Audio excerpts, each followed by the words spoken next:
What's going on, everybody? Welcome to Who You Got with MELO and RADO is a sports podcast where we talk about your favorite sports highlights, sports debates, and sports matchups of the week. And this week we got a good one. Mello, what's going on, man? Man, man. Just working out, watching these sports. This week we got a great fight card in UFC, and obviously that's what's bring us here today, man. It's something we're excited about. I cannot wait to watch all these fights on Saturday, man. What about you? Are you excited about this card? I'm so excited, man. Matter of fact, I'm so excited. I'm in Vegas right now.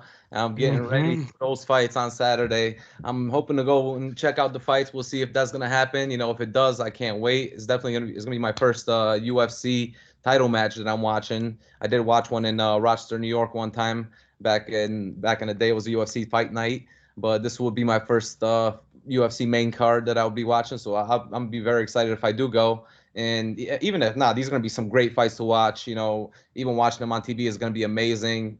So I definitely can't wait to see some of these fighters. Like obviously we got exciting people. We got some of the champs that nobody could ever beat, and we got some fights that are going to be pretty close. So why don't we just go right ahead, get into it? What do you think? That's a fact. We got five main fights on that main card, and that is Rowland Paiva versus Sean O'Malley. Sugar Kai Sean. Kara France versus Cody Garbrandt at his debut at flyweight. Joff Neal versus Santiago. I'm not even gonna try to say his name, Just go ahead. but I have to. Ante I Boa. just call him Ponzi, Hans but it's Ante Boa. Ponzi Nibio. Yeah. Obviously, who many consider the women's GOAT, Amanda Nunes is putting up her one of two belts, bantamweight up against Juliana Pena, and then the other co-main event is the lightweight belt. Charles Oliveira is putting up against Dustin Poirier. So Ooh, obviously, that's what a just the card, main card. man. There's And a two couple other championship good fights. names. Exactly. Two championship fights, great main card all around. Pretty much a lot of people want to see at least two out of those other three fights.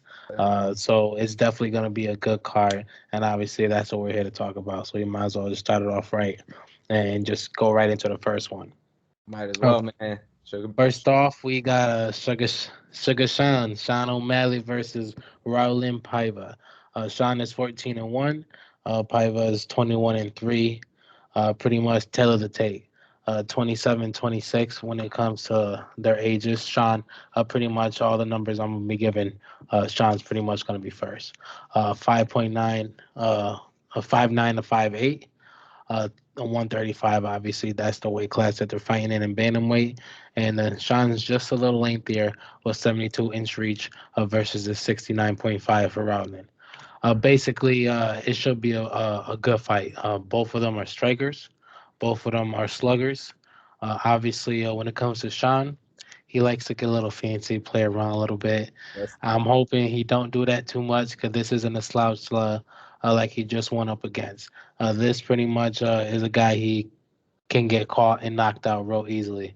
Real So quick he though, homie, he went up against wasn't a slouch though. He went with him for like 3 rounds, got beat up, and still went with him. But that's why he was a slouch because he I stood get you. there I and get you. I took get punishment. Raul Pava's not going to do that. you. He's the type of You're person right. that's a aggressor and actually applies the pressure.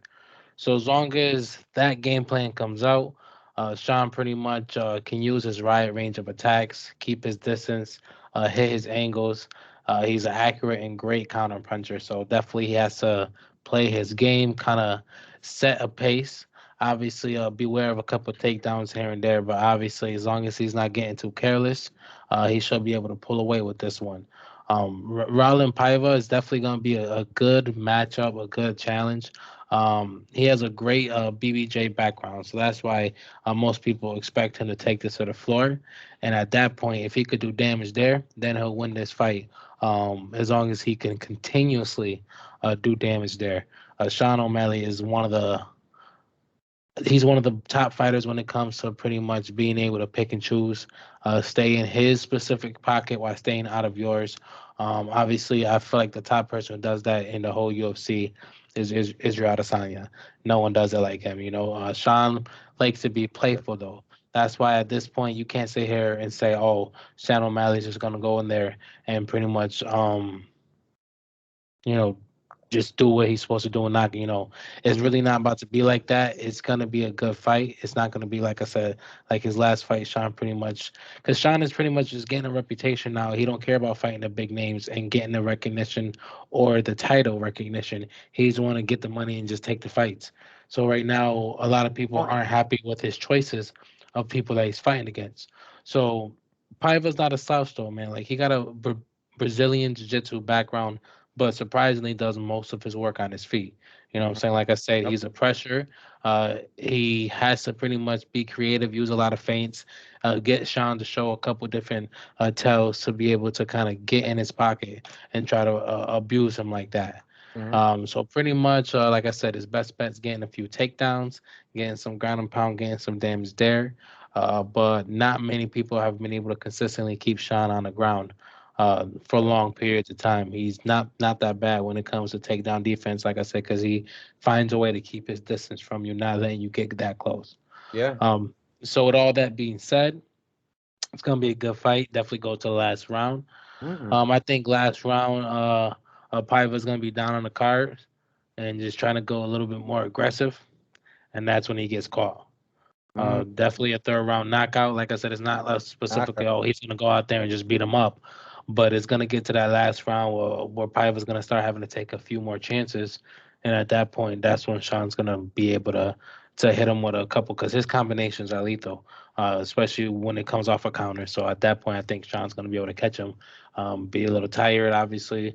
And Sean got a little bit of knockout power when he catches you in the right spot. Mhm. That's why his accuracy is so nice. So I give Sean O'Malley, Sugar Sean, with a third round knockout, and hopefully my boy start fighting some title contenders. That's great analysis, my boy. Great analysis, and I'm gonna agree with you on a few things, especially on the thing you said about Sean O'Malley not fighting some of the best fighters. There's been, a lot of people have been saying that lately. He called himself the 15 champ, even though he had that bad loss where he broke his leg. That was a lot of people saying Mm-hmm. that was one of the toughest. That was one of the best fighters he fought against Vivian, and this will be his second toughest fight, is what people are calling against Paiva. You're right.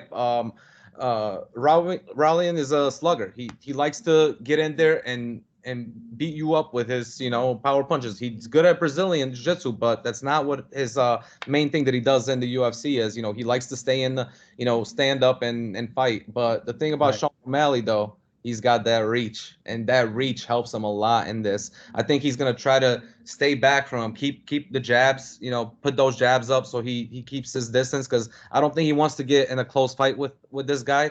You're right that this is not gonna be like he's not gonna just go out and tear him up like he did Mujinho last time. It's not gonna look like that. Uh Baiva, he does get hit. He does take like punches pretty well. He bleeds a little bit though. I noticed that like in his last few fights, even though he won those fights, he was still bleeding. Like even when he gets caught in his eye, he bleeds very easily. So that could be a problem. Like especially if you get bloody around your eye and you start, not seeing out of one eye. That's definitely gonna be a problem against Sean. One thing about Sean though, like you said, he's a knockout artist though. He loves to get those knockouts. And Paiva isn't really that. He's had like 24 fights and only seven of them they were finished. Four with knockout Mm-hmm. and submission. So it's a lot tougher for him to get those knockouts. Where Sean O'Malley, he's got those leg kicks, plus he can hit you with those right left counters. So I think he's definitely very skillful in this matchup. I think this is the time where Sean O'Malley finally shows us against a real matchup who he actually is. This is really gonna put him in the Mm-hmm. spotlight. That's a fact. He's going on like a big run right now. I think he's on a three fight win streak right now, and I think this is gonna be his fourth. So this is definitely gonna be the biggest fight of his career. That I think that if he wins this is gonna be putting him up there to face somebody like Peter Yan for that belt. I mean, honestly, Sean O'Malley is one of the most exciting fighters that we've seen in the UFC since probably Conor Mm-hmm. McGregor. The way the kid talks, his style of fighting, everyone wants to see it. Everyone loves to see it. That's why a lot of Right. people are already calling this to be the fight of the night. For me, I think it is going to be closer, like you said. I think that he's going to try to keep him away for the first round. Sean O'Malley, that is. He's going to keep Paiva away so Paiva doesn't get those strikes on him. Because Paiva does look a little bit bigger in the ring than Sean O'Malley. Sean O'Malley is a little skinnier, even though Paiva's a little bit brolic, more bulkier, inside the ring. But I do think, with that being said, Sean O'Malley's gonna have to keep him, at distance and pick his shots. And I do believe, just like you, I think in the third round, I just think that Paiva's gonna be a little more tired. I don't think he's going to be going in as much. I think they're both going to be tired, but I think Paiva is going to be more tired, and that's when Sean is going to get a knockout. And honestly, I could honestly see this even be even like a leg kick to the head, because Paiva is the type of guy that doesn't protect up top a lot. When you see his fights, he always keeps his hand low because he's a southpaw, so he loves to keep his hands low and protect his left side. And if Sean O'Malley kicks him with his left kick, he's going to have this side open, and that might be a problem. I'm not sure if that would be like a knockout hit or anything, but I do believe, just like you, it's going to be a knockout in the third round. Sean O'Malley wins it for me. Yeah. Real quick, turn the mute off. There you go. That's a fact. There we go. Yeah, so for sure, for sure. Basically, when it comes to Sean O'Malley, he really has that skill. He has a talent. Everyone loves to see it. He's a good card when it comes to selling tickets. He just seems to be the only one that don't want to reach his full potential yet. So we'll definitely see what this fight has to bring. Most people obviously are expecting him to walk away with this one. So other than that, that should be a great fight to start off the night. I don't think it'll be fight of the night, but obviously it will be a good fight. But either way, I'm glad we were both able to have consensus on Sugar Sean winning that fight. I agree, but honestly, I wouldn't be surprised if Paiva comes out and wins one round. Like if he comes out and wins the first round, but then Sean just like starts going hard the second and third, I wouldn't be surprised. No, Because that's why I think the third round he's gonna yeah, want to try to submit and try to really set himself apart and get caught. yeah. I still believe that he's gonna be the underdog, so he's gonna have to try to push the narrative. He's gonna try to push the, get those punches. He's not gonna have to get Sean coming to him. He's gonna have to go to Sean. So we'll definitely see. It's gonna be an interesting fight though. And me, just like you, I think that this might definitely put Sean into the next level. I mean, you said too that he hasn't fought anybody, but if he wins this fight, this is definitely gonna be his best win. Don't you think so? No, best win to date. But obviously for most people like me, that's just the start for him. Like you know what I'm saying, he has to seriously take on some top 10 and top 5 contenders. Yeah, I mean, I'm not gonna judge him until he takes Peter Yan. I want to see that fight. I mean, I don't even have to necessarily see him take Peter Yan. I could deal with a little bit less than Peter Yan, but definitely a Right, little bit better. right, Obviously than Raul Pava. right. Definitely though. Yeah. Definitely gonna be a good fight though. So definitely a great way to start the main card. Like I said, and it's gonna be fireworks in that cage, and it's honestly gonna be no less when it comes to the second fight that we got on that main card. We got Kai Kara France versus Cody Garbrandt. This is Cody's first fight at flyweight, his debut, and a He lot of dropped people are down. looking forward to it. He definitely dropped down. Tell of the tape, basically. Kyra France will be first, Garbrandt will be second. 28 and 30 are their ages. 5'3" to 5'7", Garbrandt's a little taller. Right. Both at 125, obviously. And even though he's taller, he has a 65.5 reach to Kyra France's 69 reach. So pretty much it's going to be a good fight with different styles, basically. First, talk about Cody, man. He's been struggling since his title loss. Honestly, that's what pretty much led to the drop to flyweight.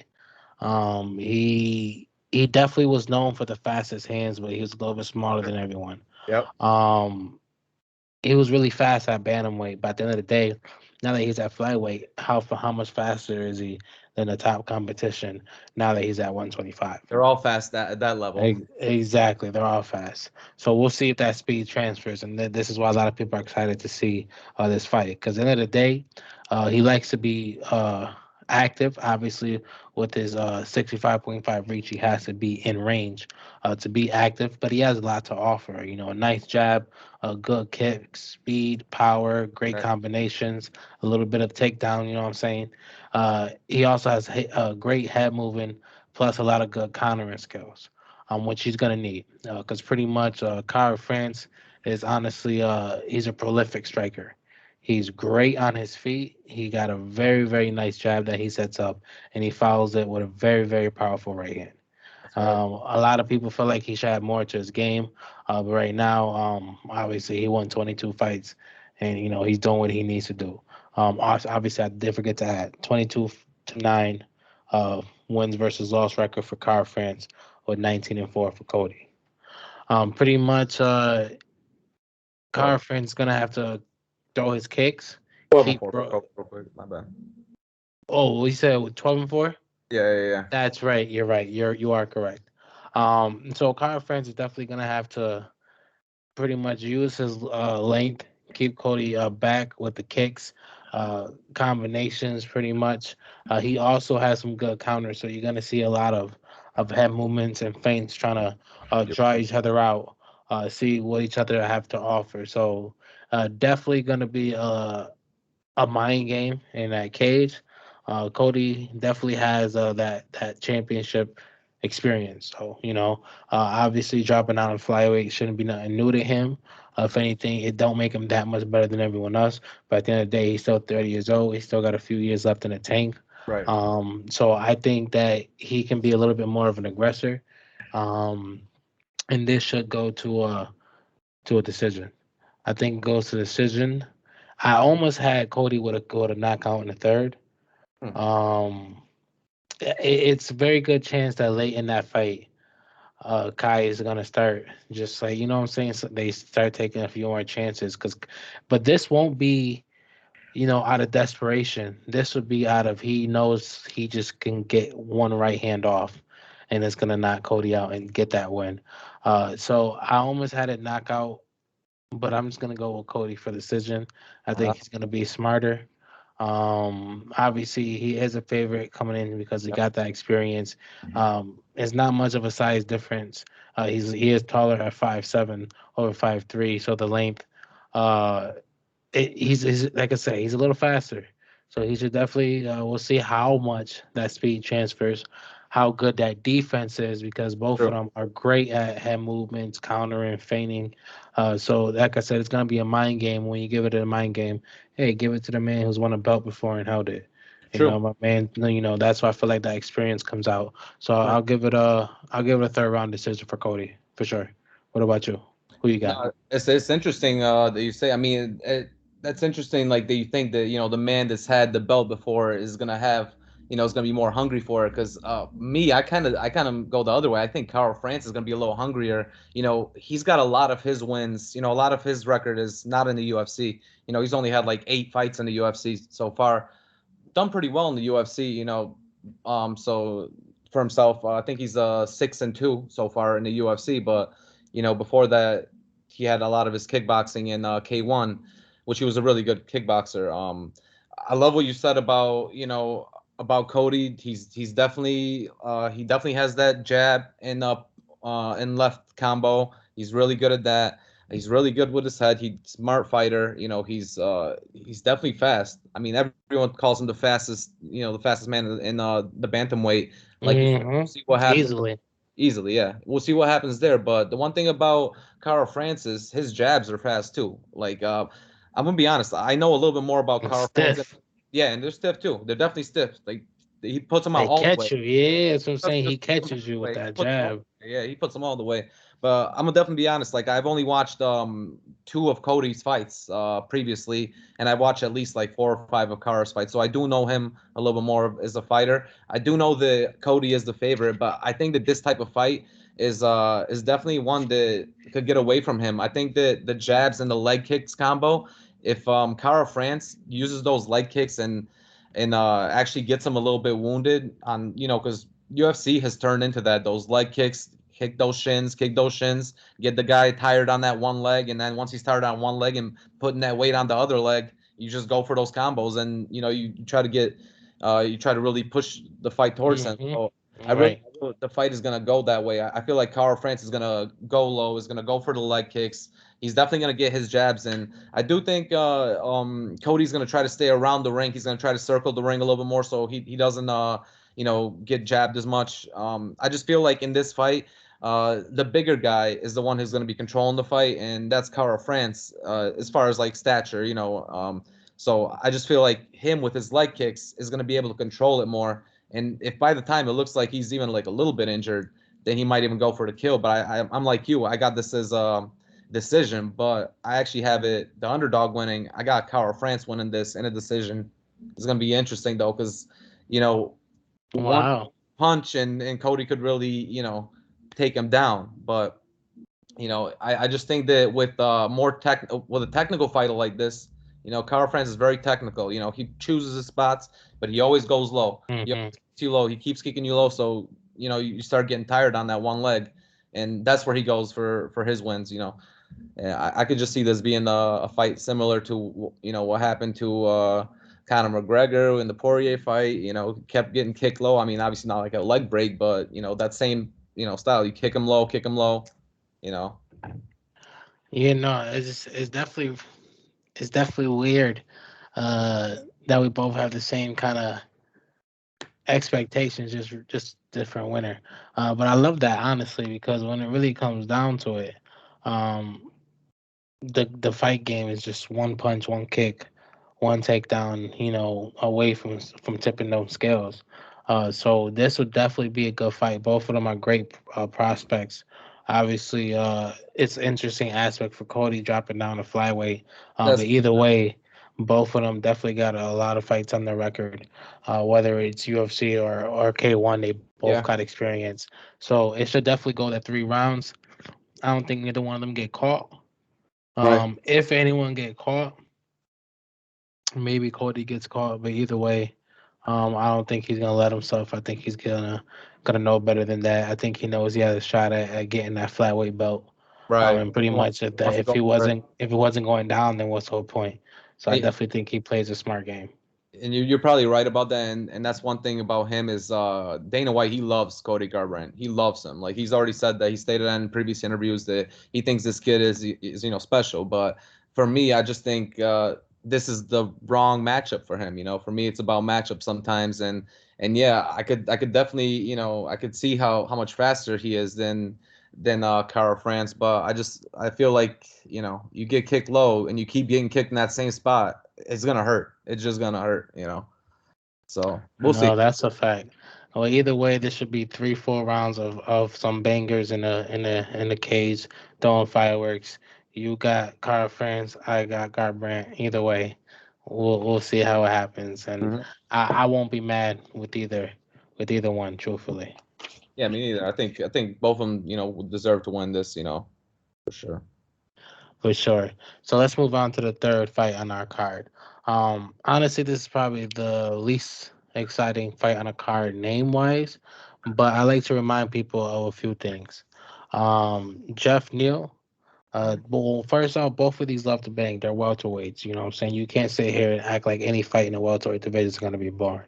Right. Yeah, There's a big surprise if this doesn't end out in a knockout. Big surprise. I agree with you there. I totally agree with you there.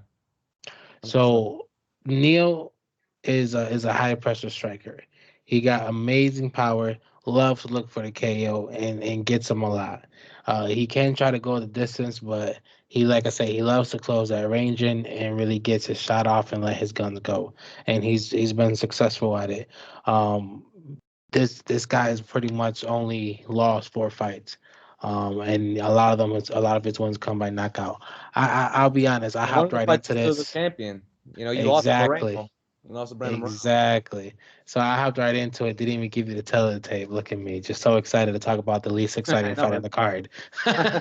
Literally. So we got Jeff Neal versus Santiago Ponzinibbio. Jeff Neal's 13-4. Santiago is 29-4. We got 31 to 35 age, Neil first. 5'9" to 6 foot. Neil's a little shorter. Obviously, they're at 170, and Neil got 2 inch reach of 75 to 73. So basically, that's what I said. Neil likes to just get into his good pocket and throw nice combos with good accuracy, and he often lands good shots. But on the other end, like I want people to realize this: Santiago had such a hot start coming into the UFC, and was honestly set up to fight Kamaru Usman before Kamaru Usman actually won the belt. Suffered an injury that, I'll be honest, it almost forced him to retire. He was True. damn near inactive for almost 2 years. I think he was still sixth in the rankings, and they pretty much dropped him. So a lot of people like, where's this guy coming from? He's not Yeah, really I don't ranked. know. Like they don't know. My boy was up and coming a few years ago. Like that Usman fight, a lot of people was excited for because Yeah. this guy is a prolific athlete. Like one of the things I really like about Usman is just the boy's a specimen. Yes. Like Yep. it makes no sense. You know Right. what I'm You saying? look at him and you're like, damn, like that's a human right there. Literally, it makes no sense. So Santiago is a prolific athlete. Also has great speed, great power. You know what I'm saying? I feel like he has the skills to move forward, counteract Neil's aggression. 'Cause Neil is definitely going to try to come on strong. And pretty much, like I said, there's a big surprise if this fight doesn't end in a knockout. Like, there's no way in hell this goes to any sort of decision. Pretty much, I think that as long as Santiago can find a way of hitting his shots while kind of like both of them are gonna have to hit their shots while staying out of the other person's pocket. I just think Santiago does that a little better, and I think he pulls out a third round knockout. Wow. Santiago Ponzinibbio, third round knockout. Yeah, man. A lot of people don't know about him. I gotta agree with you. They don't. A lot of people haven't seen him.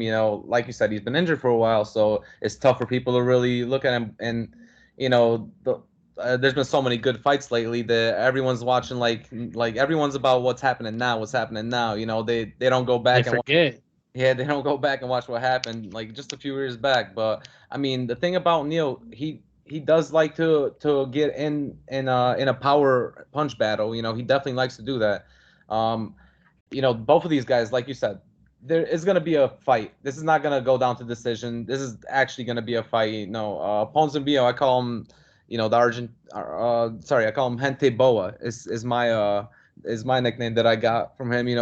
He's he's literally like a bow. He moves so swiftly. His hands move so fast, and he's brolic, man. He's got like muscles like crazy, and he's so brolic that one punch could knock you out. Um, like you said, it's been a while for him since he's been playing or since he's been fighting. But both of these guys are great skilled fighters. One thing Hmm. Neil's gonna have to do is he's gonna have to keep him at bay. He's gonna have to make sure that he doesn't absorb a lot of strikes in the early rounds, um, because Ponzinibbio, he's known to like throw a lot of punches. He throws like most of the time he always throws like 50 more punches than his opponent if you look at it. So that's one thing that Neil's gonna have to watch out for. I do think that this might be a little bit closer fight, early. It's definitely going to be closer early. We both think it's going to be a knockout, so it could happen really at any time, especially because I think it's going to be a slugfest. I just think they're going to be Hmm. going out at each other. One thing about Neil though, this is probably his toughest fight as well. He's fought some good fighter, obviously Moreno. Oh, for sure. He lost to Moreno, but he lost to a young Moreno. So I think that this will be Neil's toughest fight, to get back into that level of, will he fight Moreno again later? I think that this might be his best chance actually to try to get back to that. If Neil doesn't win this, I don't see him ever coming back to try to get a championship belt. At least it'll be tough for him. As far as Ponzinibbio, I got him winning this in a second round knockout. I just think he's more skillful. I do think it's going to be a Oh lot yeah. closer. I think it's going to be a very close fight, but I just think it's just going to happen very quickly. It's going to happen within like a few punches, maybe 5 or 6 punches, and it'll be over. Within the second round, that is. I think the first round will be very close. I do think that Neil he's gonna keep up with him, but I just think the more skilled fighter is gonna take it, and the more the fighter that's had more fights under his belt, the fighter that's been in the ring for a longer time, he has more knockouts. He's been through more adversity. I think he's hungrier too. I mean, especially after being injured for so long, I think he's definitely hungry to win. Hmm. So I got this as a second round knockout. No, honestly, I definitely agree. Like I said, a lot of people don't know about your boy Santiago, but he's definitely a problem. And he's trying to work his way up to get that eventual fight with Usman. Yeah, And right now he's in a division where a lot of people aren't fighting each other. that's Like true. freaking Jorge versus Leon just got postponed That's right. due to an injury. So no one knows, well, no one even knows who at this point. It looked like if Leon would have won that, Leon would have got his shot. Yep, exactly. Now it looks like Leon, I don't think they're gonna He's gonna have skip to, that and give him a shot. nah, he's gonna have to wait. I think. I He's think gonna have to wait and fight. still fight Jorge. He'll fight Jorge Masvidal, and then after that, yeah, he's gonna have I to. don't. So I don't know if they're gonna replace the whole fight, move the card, like if they're gonna find a replacement. Or like Yeah, I don't know if they're gonna allow the champ to defend his belt again before Usman and like before Jorge and Leon fight. Like who knows? So I don't know because I think basically, they're wait. I really think that they want a Leon Edwards and Usman fight. You know, that's been on hold for like 3 years. Obviously, since the last time it happened 3 years ago, Leon Edwards got beat up pretty bad. Um, but I think honestly, I think this could be a fight that the UFC wants, like Leon Edwards and Usman. So I think that they would wait for it. They would make Usman wait until this fight with Masvidal happens. I don't know, but that's the whole point. How long do Usman want to wait? Yeah, yeah. I mean, Because how we don't even know what Masvidal's injury is. true, true. He It could. hasn't even disclosed it. If they gotta wait 2 months before the injury heals itself, then like at that point the UFC is gonna have to make Usman fight again in the next couple months after that. And it's as I'm saying, at that point it might be Edwards. At that point, I mean, I still see him. He's gonna have a break till at least March, February or March. He just fought, so no, yeah. That's what I'm saying. It all depends on what Jorge drops off. But either way, that is great title contention. Nah. it, Great standing contention for yeah, whoever same wins this contention for fight. 50. Standing because they can get into the rankings, but they won't get a title shot. No, no, not even close. Right, both of these Um, guys top 10 in their respective divisions, or I think Santiago is just on the verge of top 10, right? yes, and that's why I say that this is a good fight because people in the top five right now aren't Right, fighting. exactly. So this will be a good fight for someone to skip a couple people in the rankings. Yeah, you're So right. definitely, You're right. definitely a good, you know, good fight for whoever can win it.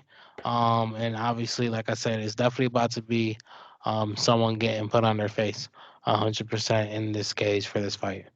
Now, this might have a chance of being fight of the night. This Hmm. is my second choice on the main card for fight of the night. Okay. Okay. And let me guess your first choice is gonna be this next fight. Nah, this next fight is probably the most lopsided fight we have on this card. Oh, okay. Yeah, listen, Okay, let's talk about that because let's talk honestly, about I it. have a different opinion. I might be the only one in the world, but can Yeah, I just go ahead and in the start it off? world, Can bro. I just go ahead and start it Go off? ahead, you I start mean, this off then. all Go right. ahead, let We us talking know who about you got. right. Who you got? I mean, we obviously we talking about the championship belt between the women's championship belt, excuse me, Hmm. between Amanda Nunes and Juliana Pena.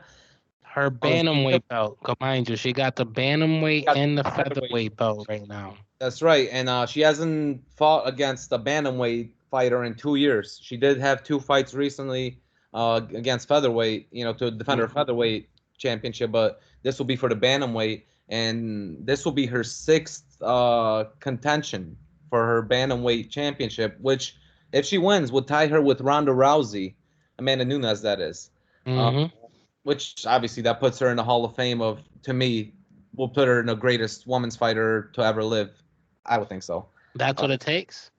I mean, first of all, like she would get to Ronda's record, and Ronda retired at that point. I don't think Nunes will retire. So So who's the better? I think Who's a the goat better right fight. now? I think the GOAT is still Amanda. But I'm Okay. just saying to put her over the top of Rousey, because some people's eyes, Ronda still, for a shorter period That of was time, a dominant yeah, run. for a shorter period of time, they see her as a more dominant fighter.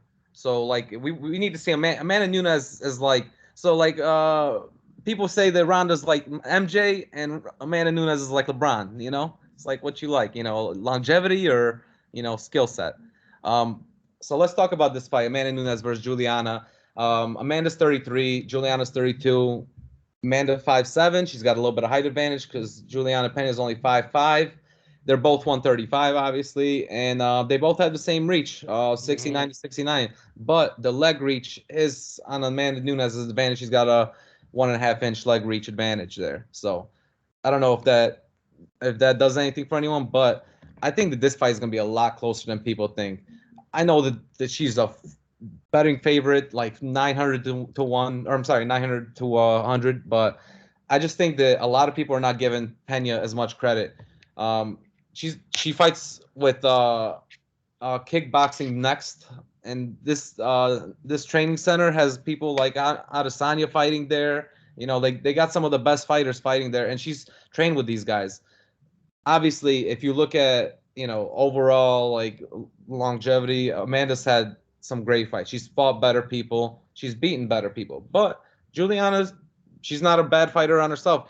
Plus, one thing about her, she loves getting to the ground. That's one reason why I believe that this might be a different fight. If you notice a lot, especially the last 6 fights of Amanda's fights, she's been a knockout artist, knocks everybody out. But I believe that this fight, Juliana Pena might be able to get her to the ground. If she does that, anything can happen on the ground. I do think that it depends on who gets control, of course, but I do think that the more skilled jiu-jitsu fighter is Pena actually. If you're looking at overall skill, then yeah, it is. Of course, it's Nunes. Puncher for sure, striking for sure, defense for sure. But if you're just looking at jiu-jitsu on the ground, I do believe that Pena's got she's got it right there. She's got the something that can actually give her a chance. I do think that, especially if it goes past the first round, then she's got way more of a chance. Like I do think that it's gonna give her confidence going into the second round that she's gonna be able to keep up with somebody like Amanda Nunes. I still think that this fight is gonna go to Amanda Nunes. I do think she's gonna win, even though I'm saying all this. I do believe she's gonna win. But I'm not gonna call this a knockout until the third round. Most people got this as a first round knockout. I got this as a third round knockout. And obviously Amanda Nunes wins it. Takes the belt, gets better than Ronda Rousey. What about you? Who you got for this? I don't know. There's a few things I feel you on, but then there's a few things I don't. Right now, props to the UFC women's, I think 4 divisions now. They're doing their thing. Yeah. Finally getting a lot of fighters. More. They might be adding the 5th. They said by 2022 next year they're gonna add a 5th division. So right now, Amanda Nunes literally has a chokehold on bantamweight and featherweight divisions. Chokehold. Yeah. For most people, like, it's not that she's the best fighter in the UFC. She is the best women's fighter in the UFC. It's not that no one can contend with her. It's just the ones that can aren't in her weight class. That's true. That's true too. Or just not in UFC. I mean, Cyborg's not there. Cyborg went to Bellator. His homegirl Kaylee. Yeah, but I mean, at the end of the day, Cyborg got finished in 51 seconds flat. She did. But I did always want to see a second fight between them. They should have 100% brought that back. I always wanted to see that, like 100%. But that's another thing too. You got to realize also, there ain't no one been worth fighting for Amanda in these 2 divisions since 2017 when she fought Valentina for the second time. You're 100% right. Lomachenko, she beat her. I mean, Ziyang there's nobody that's like that could even get close to Amanda. But I mean, we'll talk about this a little bit later. But if we do believe that there's another fighter out there, I think that there is somebody out there. I just don't think that she's in the UFC, and we could talk about that a little bit later. Got you. But honestly, we could really move on to that right now because, like. So let me just say, you got us in a knockout. What round then? I just want to know. Yeah, because I got it in a second round knockout. Because when you say Juliana Pena has a better chance on the ground, like, um, Amanda's way too strong, and that's the reason why she's so lethal now that she finally decided to stay at bantamweight and featherweight and stay at that higher weight. She's really coming to her form. She's a lot stronger than most of these females, and That's true. ground and pound has been her pretty much bread and butter for the last 7 year dominance. So it's like if she gets it to the ground, she's gonna end it. If Hmm. she stands up, she's gonna end it. This is a pretty one-sided fight. Juliana got a fighter's chance, fighter's punch, pretty much a puncher's I chance. don't even think it's She a said puncher three chance. I think things it's a to submission say chance. it. What she got? I think she's got a submission Right, chance. like she got That's what something, she but got. either way, Because I don't Nunes is think she definitely wins in a about to knockout. knock her out in two rounds for sure. Yeah, No, she don't get a knockout. Juliana can't knock her out. that's what I'm saying. Like I think her only shot would be a submission. I just think that I'm giving her a lot more chance than if you're looking at most of the analysts and most of the people talking about this fight. They got this as a wash within like 30 seconds. You know, they call this like a 30-second fight. But me, I just think that she's got a little more skill than that. Penya's a decent fighter. She is decent. At the end of the day, we've seen people who's supposed to lose more fights, worse fights on paper, actually pull out.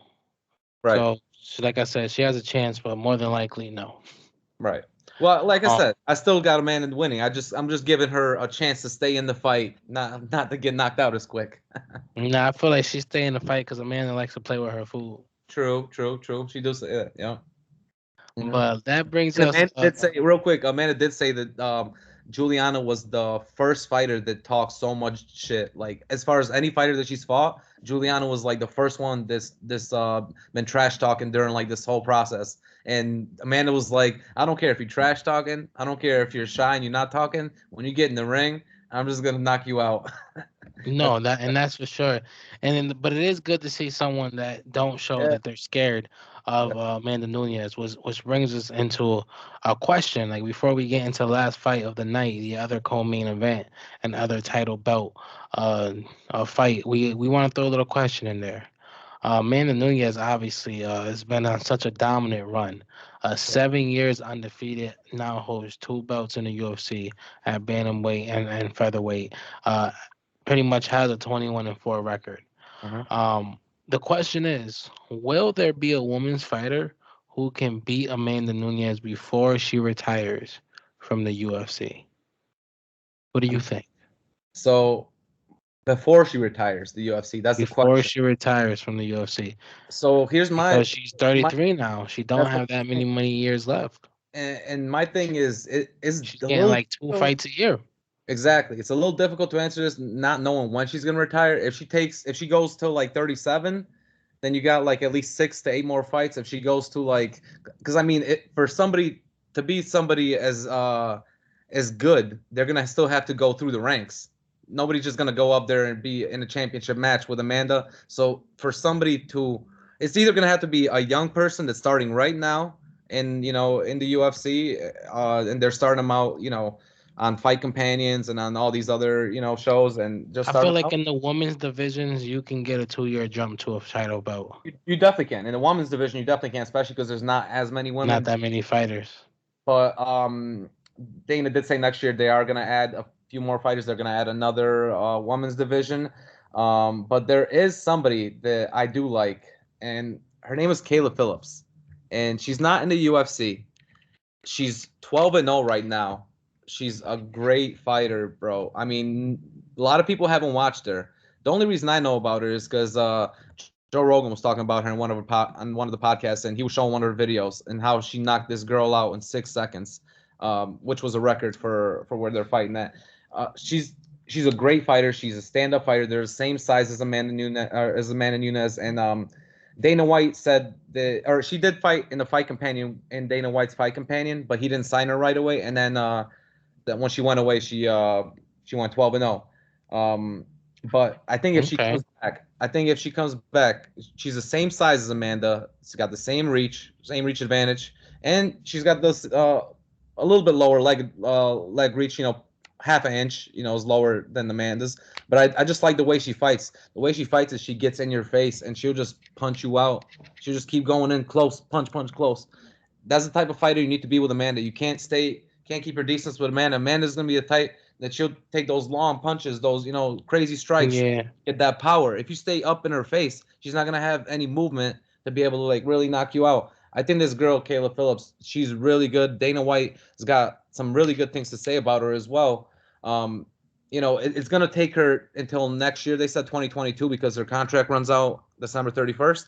So maybe he gets her, and maybe next year in the summer we see an amazing fight with a undefeated fighter versus Amanda Nunes. In the next coming years. So, how long you think? Let's say she gets signed into the UFC in 2022. How long you think I think it's before she right. could get a I title think shot? right away. Maybe they give her one fight, but she's just such a dominant fighter, and she already has You a think name. they give her Chandler treatment? I think she's already a champion in the PBK where they fight, so she's already a champion there. Just like Cyborg's a champion in Bellator. If Cyborg was to ever come back, they would automatically give her a fight with Amanda. So I think the same way, because she's a champion in another you know, in another place, I do think that she has a little bit more of a chance to get that fight earlier. You know what I mean? Hey, I hear you. So that's 3 years minimum from a fight, I say, You think so? because right now they probably won't sign her till late 2022. She got at least, I promise you, she's not hopping in without no experience. When I say they learned their lesson on throwing throwing fucking sheep to the fucking wolves, on just, oh, you got 10 records, 10 fights under your belt, you should fight Amanda. They not doing that no more. Like Yeah. Julie, as I say, Juliana There's Pena many women out ain't, there, and Amanda's beat up. and and that's the whole point. So they're not gonna give her just one fight. They're gonna force her to fight someone else. Hell, they might even force her to fight Juliana or something. You know what I'm saying? Like they're not gonna just That I give her could see. one Yeah, fight. that I could So definitely. I say at least 2 to 3 years. Amanda's 36 at this point. If she hasn't retired and this shorty comes into a championship opportunity, who do you think wins that fight? Hmm. And that's the question: is will there be a women's fighter who can beat So, Nunes like I said, I before think she retires from the UFC? So can your homegirl beat her? so. That's the thing. I think the style it matches up very well. Like I said, she's gonna stay close to her. She's not gonna let her get those crazy wild punches on her, and she doesn't go down. She has a strong chin.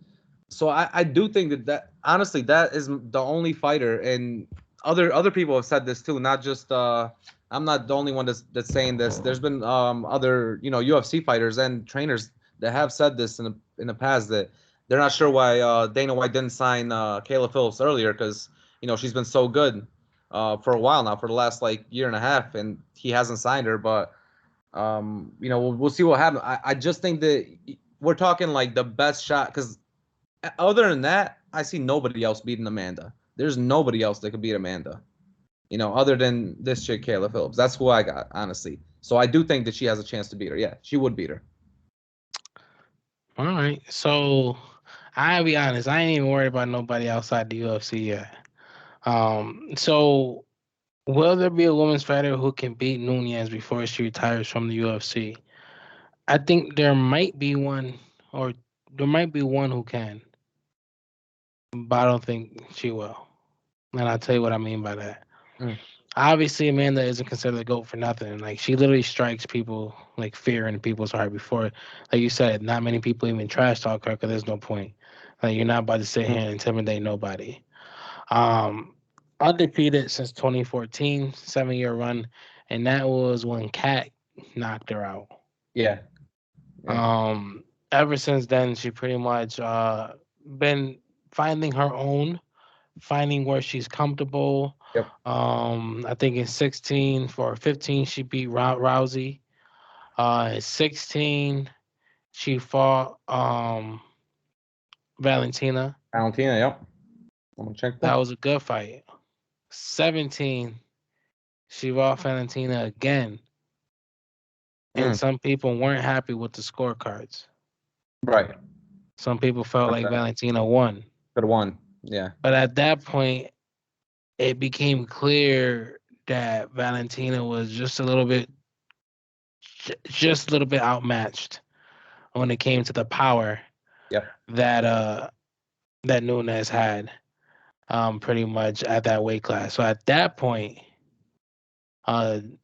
Valentina decided to drop from bantamweight to flyweight, and now that was 4 years ago. She's cleared the record. She's a champion, the Yeah, belt holder at flyweight, and she's a lot better than she was 4 years ago. I agree with you there. So I think that Valentina would have a shot at beating Amanda Mm, only if Amanda drops down right. to flyweight. Flyweight again. Because Right. at that point, a little bit more power. Right. And that's why Amanda said she feels so much better right now ever since she had them kids and started to stick at Bantam and Feather because she's a lot more comfortable at that weight. She Or, like so I don't and here's the thing, and that's the only person that has a chance. Because I feel like if Amanda because she's too big at bantamweight, she's too big at featherweight. You know, you have to get her to drop some of that pounds right. because that frame is so big too. It's not just the size; it's the frame. Yeah. Um, so basically, she would have to drop down to flyweight for Valentina to give her a chance. But it comes down to all right.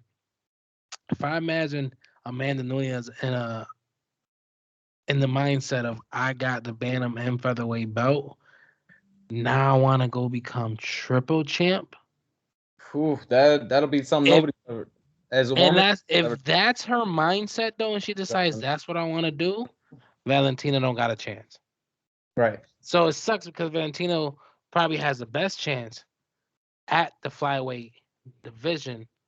But at the end of the day, if that dog in that cage called Amanda Nunes decides that she want to take her talents down the flyweight with two belts already on her waist, Hmm.